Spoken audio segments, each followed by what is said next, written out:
Assalamualaikum warahmatullahi wabarakatuh. Nama saya Natasha Azahara dari kelas 12 IPS 4. Gonore, sipilis, herpes, hepatitis, HIV atau AIDS, kutil kelamin, kuman papilomavirus atau HPV, chlamydia, trichomoniasis, candidiasis.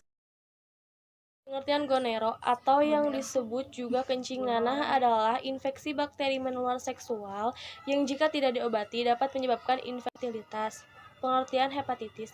Hepatitis B adalah peradangan organ hati yang disebabkan oleh virus hepatitis B. Virus ini dapat menular melalui hubungan seksual atau berbagi jarum suntik. Pengertian herpes. Herpes adalah penyakit yang ditandai dengan munculnya lepuhan pada kulit yang berwarna kemerahan dan berisi cairan. Penyakit herpes termasuk dalam penyakit jangka panjang. Virusnya bisa bertahan seumur hidup di dalam tubuh seseorang. Pengertian sifilis. Infeksi bakteri yang biasanya menyebar melalui kontak seksual dan dimulai dengan luka tanpa rasa sakit. Pengertian HIV atau AIDS. HIV atau Human Immunodeficiency Virus adalah virus yang merusak sistem kekebalan tubuh dengan menginfeksi dan menghancurkan sel CD4. Semakin banyak sel CD4 yang dihancurkan, kekebalan tubuh akan semakin lemah sehingga rentan diserang berbagai penyakit. AIDS adalah stadium akhir dari infeksi virus HIV. Pada tahap ini, kemampuan tubuh untuk melawan infeksi sudah hilang sepenuhnya. Kutil kelamin. Kutil kelamin merupakan salah satu penyakit menular seksual yang disebabkan oleh virus human papillomavirus di sekitar alat kelamin. Penyakit ini tidak menimbulkan rasa sakit, tetapi biasanya akan muncul rasa gatal dan memerah. Human papillomavirus (HPV). Infeksi menular seksual ini disebabkan oleh virus dengan nama yang sama, yaitu HPV. Virus HPV dapat menyebabkan kutil kelamin hingga kanker serviks pada perempuan. Gejala kanker serviks stadium awal seringkali tidak khas bahkan tidak bergejala. Penularan HPV terjadi melalui kontak langsung atau melakukan hubungan seksual dengan penderita. Chlamydia. Penyakit infeksi menular seksual ini disebabkan oleh bakteri Chlamydia trachomatis. Pada wanita, chlamydia menyerang leher rahim, sedangkan pada pria menyerang saluran keluar urin di penis. Penularan dapat terjadi dari luka pada area kelamin. Trichomoniasis. Penyakit menular seksual ini disebabkan oleh parasit Trichomonas vaginalis. Penyakit trichomoniasis bisa menimbulkan keputihan pada wanita atau malah tidak menimbulkan gejala, sehingga seringkali seseorang secara tidak sadar menularkan penyakit ini ke pasangan seksualnya. Candidiasis. Penyakit ini disebabkan oleh jamur Candida. Candidiasis ditandai dengan ruam atau kelepuhan yang muncul pada kulit, terutama area lipatan kulit yang sama seperti infeksi menular seksual lainnya. Penularan penyakit ini dapat terjadi melalui hubungan seksual dengan penderita. Penyebab gonore.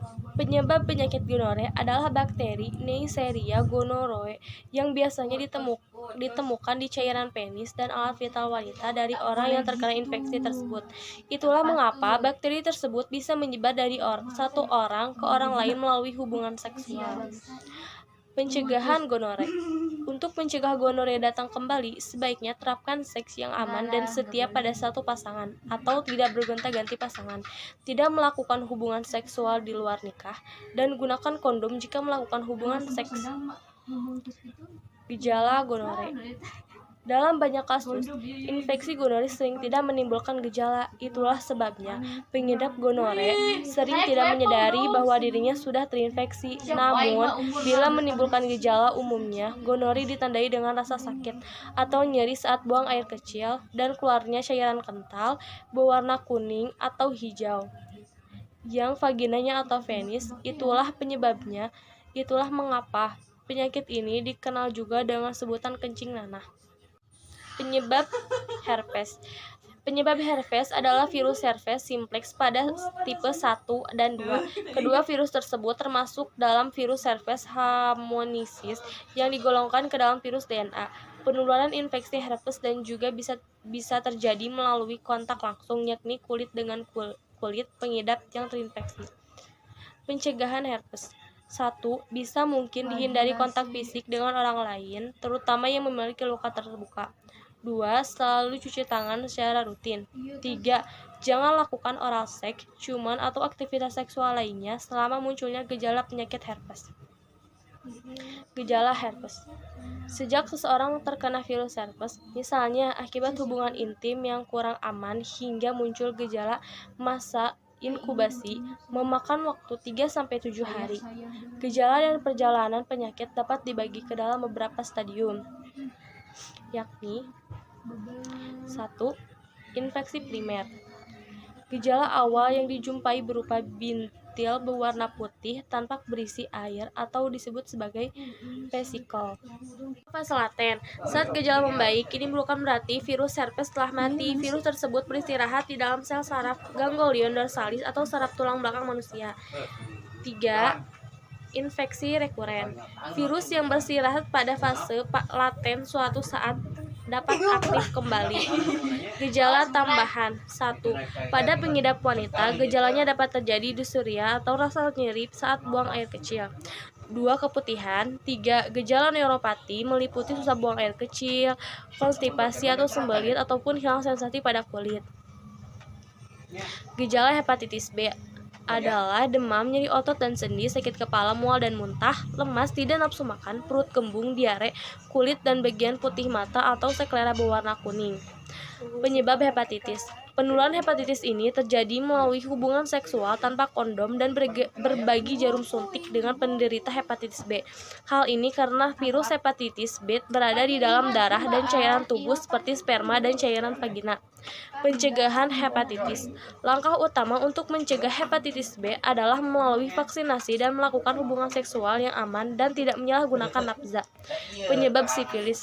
Rabies singa atau sifilis ini disebabkan oleh bakteri Treponema pallidum yang berbentuk spiral. Bakteri ini dapat masuk ke dalam tubuh melalui luka kecil, lecet, ruam pada kulit, atau melalui selaput lendir, yaitu jaringan dalam mulut atau kelamin. Pencegahan sifilis. Agar dapat terhindar dari penyakit sifilis, yaitu menghindari alkohol dan obat-obatan terlarang, memiliki satu pasangan tetap untuk melakukan hubungan seksual, berhenti untuk melakukan kontak seksual dalam jangka waktu lama, secara terbuka, mendiskusikan riwayat penyakit kelamin dan dialami bersama pasangan. Biasakan menggunakan kondom bila harus berhubungan seksual dengan orang yang tidak dikenal. Gejala sifilis. Gejala sifilis atau sifilis digolongkan sesuai dengan tahap perkembangan penyakitnya. Tiap jenis sifilis memiliki gejala yang berbeda-beda. Berikutnya adalah penjelasannya. 1. Sifilis primer. Sifilis primer ditandai dengan luka atau cancer di tempat bakteri masuk. Sifilis sekunder. Sifilis jenis ini ditandai dengan munculnya ruam pada tubuh atau Sifilis laten. Sifilis ini tidak menimbulkan gejala, tapi bakterinya ada di dalam tubuh penderita. Sifilis tersier. Sifilis ini dapat menyebabkan kerusakan organ lainnya, otak, saraf, atau jantung. Pencegahan HIV atau AIDS. 1. Digunakan kondom yang baru tiap hubungan seks, baik seks melalui vagina atau melalui dubur. 2. Hindari hubungan seks dengan lebih dari satu pasangan. 3. Beritahu pasangan bila Anda positif HIV agar pasangan Anda menjalani tes HIV. 4. Bagi pria, disarankan bersunat untuk mengurangi risiko infeksi HIV. Penyebab HIV atau AIDS disebabkan melalui hubungan intim yang tidak aman dan bergantian menggunakan jarum suntik yang tidak steril atau memakai narkoba. Seseorang yang terinfeksi HIV dapat menularkan kepada orang lain, bahkan sejak beberapa minggu sejak tertular, semua orang berisiko terinfeksi HIV. Gejala HIV atau AIDS. Gejala HIV dibagi dalam beberapa tahap. Tahap pertama adalah tahap infeksi akut dan terjadi pada beberapa bulan pertama setelah seseorang terinfeksi HIV. Pada tahap ini, sistem kekebalan tubuh orang yang terinfeksi membentuk antibodi atau untuk melawan virus HIV. Setelah beberapa bulan, infeksi HIV memasuki tahap laten. Infeksi tahap laten dapat berlangsung hingga beberapa tahun atau dekade. Pada tahap ini, virus HIV semakin berkembang dan merusak kekebalan tubuh. Wassalamualaikum warahmatullahi wabarakatuh.